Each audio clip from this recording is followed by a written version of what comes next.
Hey, that's my jam.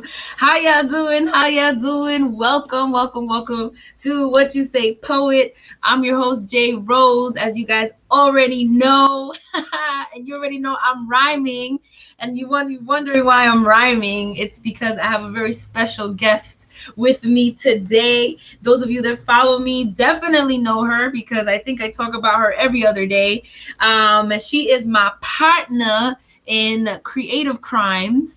She's a super dope poet and an amazing friend of mine, and I'm so excited to have her on the show. Please, please, please welcome my girl Leah V. Yay! Hello, hello. Hi, baby. It's very strange for me not doing the co-host thing right now. I'm like, this is a very strange element. I'm not used to this. Yes, it's different. So now you sit back, you relax, I'll do the work. And it's time for people to get to know a little bit more about the Leah V that I know, the woman that I've gotten to like grow and bond with the past few months. And I think that I'm really excited. Like we talk all the time and I'm like, I never thought about like I should interview her, like even though every conversation is like an interview, but I know because our relationship is like blossoming as our work relationship blossoms oh my simultaneously. gosh, it's so true, and I definitely I do want to talk about that. But for now, those people watching or those people that don't really know who you are, can you just give them a little taste of who you are and what you got going on? Okay, well, for those who don't know, it's hard to believe there's anybody who doesn't know. But for those who don't know, my name is Leah V. I am a spoken word poet and a prose writer. I have been writing poetry for most of my life. I got into I refer to myself as a performance poet now because that's really where my work lies. That's where my passion is. As much as I love writing, I might love performing more. Yeah, It's yeah. a different. I mean, they're two different loves, but the I've always been a performer. I mean, when I was growing up, I did a lot of theater, community theater, and theater in high school. And Did you? yeah, I did musical theater all of high school. What? No wonder you're so dramatic. I know. I did musical theater all of high school. So I've always loved the stage. But then I got away from it from college.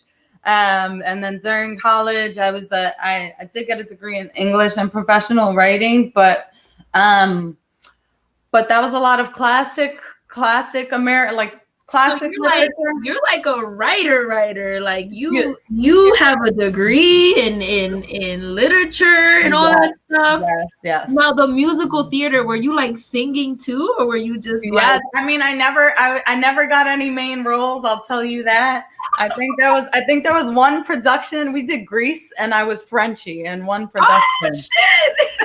But the thing was, the high school that I went to was because my parents moved us out of the Bronx when I was 15, and the high school that I went to was it's Caucasian high school. I mean, it's different. Up in Westchester's. So I was always getting what I felt was typecasted. Like they're not gonna have like the tall Puerto Rican chick as the main roles because all the main roles were for white girls. So oh my gosh, yeah, like being like that's such a for me I think would be a difficult age to like move your children because you kind of already established relationships with friends and being 15 like your friends are life. It was, oh my God, it was like tearing me away from exactly that, from life. What was that like when you made that move? And was it like a culture shock moving to Westchester? Yes, that's exactly the term I use all the time is culture shock. It was a huge culture shock for me. All I had ever known really was the Bronx, and with the Bronx, of course, comes other parts of New York City, because in the Bronx, when you're growing up, it doesn't matter if you're a kid, you have trains, you have buses. Whereas when you move out here, you're in the boondocks and you don't have transportation really, Mhm. unless you're at an age where you can drive a car and can afford a car, right? Yeah. So there was, I felt as, because I was doing community theater in the Bronx, and you know, we would spend our time going to parks and museums, and like I was always into the arts. And then when I got to Westchester, I did musical theater and everything, but you can't just hop on a train or a bus anywhere. Mm-hmm. Can't, you know, like you're really stuck. So on top of the culture shock, hey B, Hey, Brandon. hey B. So on top of the culture shock of just you're isolated, you have this culture shock, and then you're also isolated. So it was heavy. It was heavy stuff. Yeah, I totally feel you. I felt kind of similar, but I was older. I was 19 when my parents moved to Long Island.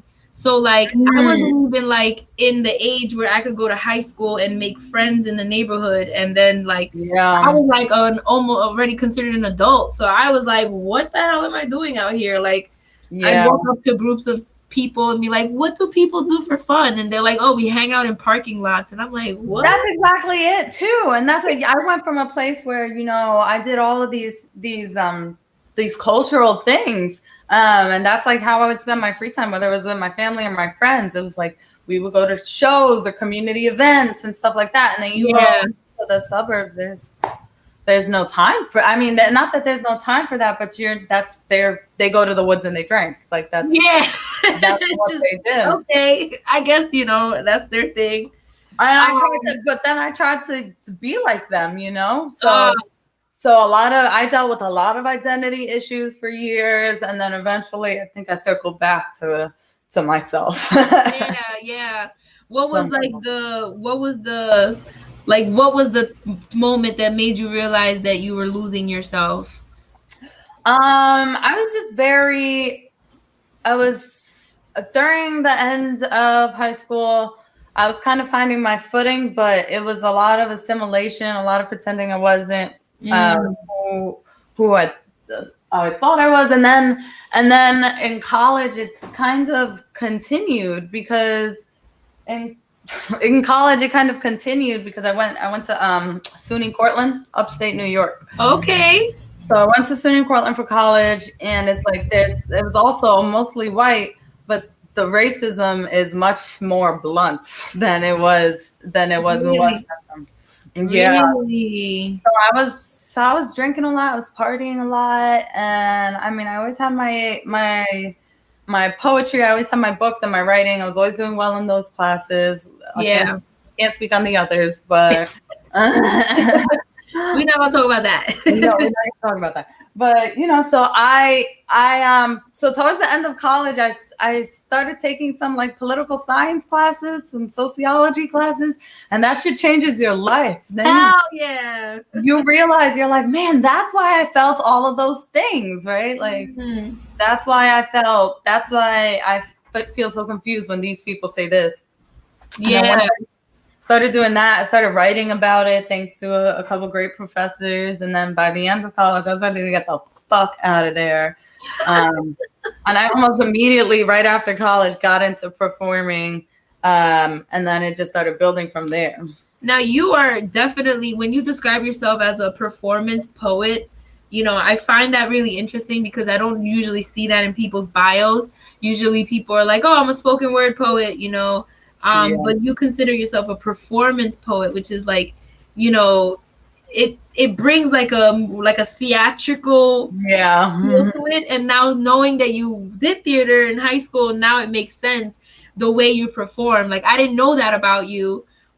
So like now, like learning this, I'm like, wow, no wonder she performs the way she performs. You're very theatrical when you perform, like the pauses, your cadence, where you speed up, you know. I got a lot of hand movements too. Yeah. And you know, you being going to school and having a degree in like writing and literature makes sense because your vocabulary is like super diverse in your work. And I take a lot of pride in that. Listen, you should. And your pieces are like super long, right? And not in a bad way. But what I It do wasn't always know, like that. no, what I do want to know is like, how do you memorize pieces that are that long? Because you have pieces that are like 7, 8 minutes long, Yeah. and like I could barely remember like a 3 minute song. So like, how do you work? Like, what's like that process like for you to memorize a long ass piece like that? Well, damn, nobody's asked me this in a minute. So after I have it written, it changes a little bit, but mostly it's set after that draft. And then what I do is I record a voice memo, reading it from paper, and Mm. then I just listen to that all the time. But sometimes you don't want to listen to your own voice. You get really, annoyed with yourself. I'm sure you Yeah. know. It's I like, hate my voice when I hear it recorded. I'm like, oh my God. I know, and all you do is get recorded. So, but yeah, no. So I listen to a voice memo, and then when I start out, I just try to listen, try to speak over it as it's going. So that'll be like on a commute or in the shower or whatever. When I'm sitting somewhere and I have the time to really go through, it's just stanza by stanza. mm. And you have to do like weird psychological things. Like today I'm working on memorizing that poem, O2, that's about George Floyd and my dad. Yes, yes. So I'm working on memorizing Talk that. about breath. Let's talk about breath. Yes. That's So my shit. I'm learning because that piece is like 5 minutes long. So it's like 5 and some change. So I'm trying to learn how to Hey, Christina. Christina feels she knows the pain. You know what's crazy though? Like I hate my voice when it's recorded, but then I meet people that are like, "Oh my God, I love your voice. It's so good." Oh my Like, God, all the and time. I'm like, I sound Yeah. like a hyena choking. Like what? Yeah, but it's just because we have to listen to ourselves all the time, though, because you got to listen to yourself when you do poetry. You got to listen to yourself when you're an event host. You got to Yeah. listen to yourself, and like it doesn't stop. I'm like, why do I sound like that? Anyway, so I know that this quarantine that we've been in, I mean, it's a big reason why I started Whatchu Say Poet, obviously, because I couldn't get into the studio to film the JRose experience. So I was like, you know what? I still need to be able to connect with poets. So I started The this. JRose experience? Yeah. Let me tell y'all, yo, if y'all need a hype man or y'all need like a somebody to like big you up, like Leah V, she remembers my projects before I even remember them. Let me just, Yeah, I wouldn't remember them if I was you either. There's so many. it's a lot. But I know that like quarantine and this whole pandemic literally changed your life. Like I think it changed all of our lives, but the way that it impacted your life was a lot more personal than other people. I know that you lost your father, who I never got to meet him, but like when I hear about people talk about him, and I attended the memorial you had for him, and like I listened to the things that people said about your father, and I literally was like, remember I was texting you, and I was like, I wish he was my dad. Like, yeah, I do remember. So I know that was difficult for you, and I know that caused it created like worries in your mind. So like, what was some of that like? What was some of that anxiety that you went through, and like how has that affected where you are now, because you just went back to work like out off of remote, so what was that like? Because it's one thing to just go from remote and back to work, but you're going from remote and dealing with loss due to this. So like, how has that been? I mean, it's still I'm learning every day. So I can only speak on what I've experienced thus far, right? So when I think something that I'm learning about myself, I've always felt that I was self-aware, but the need to be self-aware is so much greater. And like I spend like when shit was all really going down, and after my dad passed, it was really awful. Hi, Phoenix. And it was really awful. I know that one of the things that I used to say to myself was not just day by day. I'm taking it day by day, but I'm also taking it hour by hour.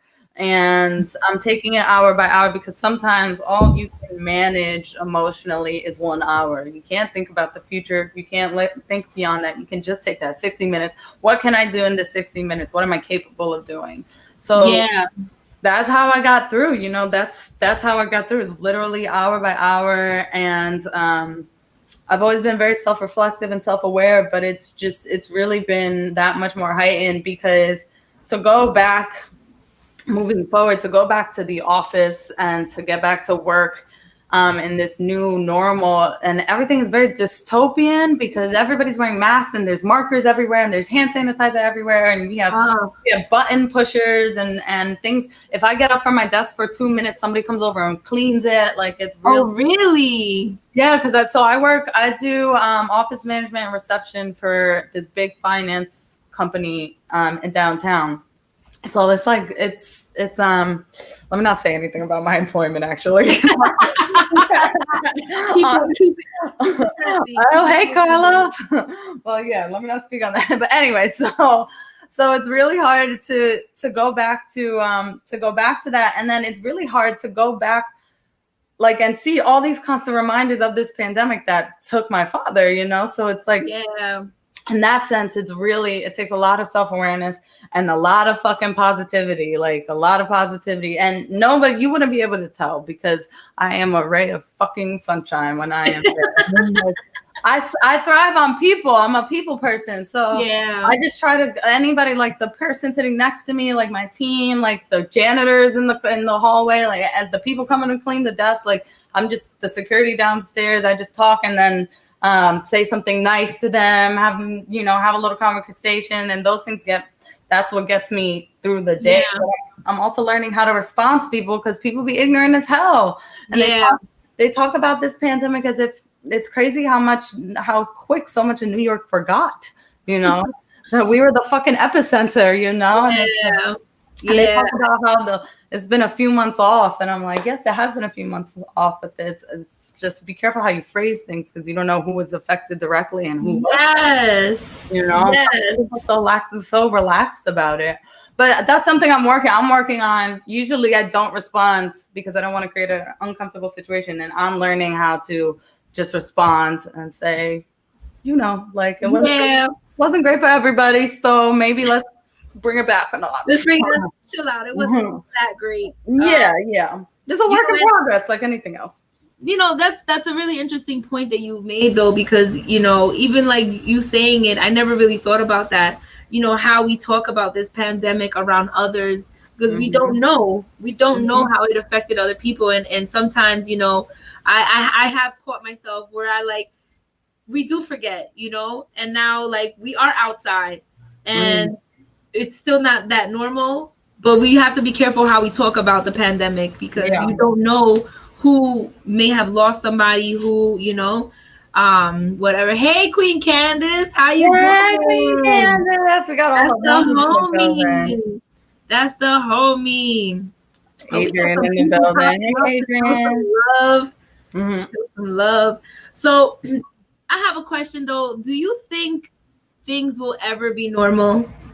Or I do think things will be. I do think things will be normal. I think it might take a year to years. Nobody can predict what's going to happen.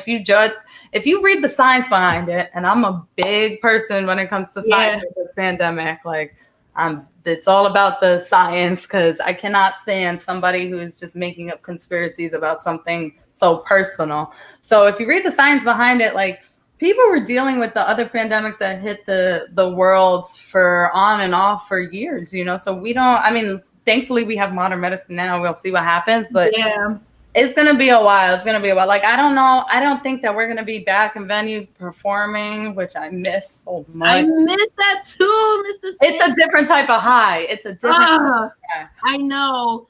I spoke on a stage the other day, and it was the first time that I was on stage with a microphone and like an audience in front of me. And in the middle of my speech, I was like, oh my gosh, this is my first time on stage. Like, I almost cried.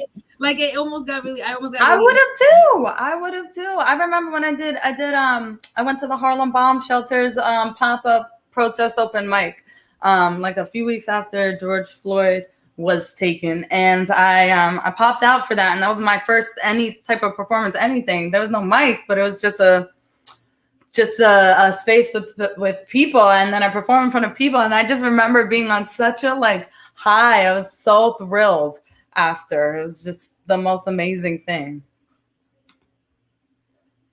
Uh-oh, it's my internet. Okay. Jay? Hello. Hi, babe. I see you. Hey, guys. So I think Jay's internet went out. Do you see me on the live? Well, I just jumped off the internet. Oh, she's coming back. I'm like a few seconds behind. I think she's coming back, but I'm not sure. Frozen, yeah. Oh, okay. Candace says she froze. Okay, guys. So it's a good thing I know how to do this. Sorry, the It's a poet. Oh, there she is. house. Oh my god, it was so funny. I'm in the Yes, I was the power just like, went out, as you can see. the power went out. I have no light. Oh my god. It was so funny. I was like, hey guys, this is a good thing Hold I know how on, to you're do like, this.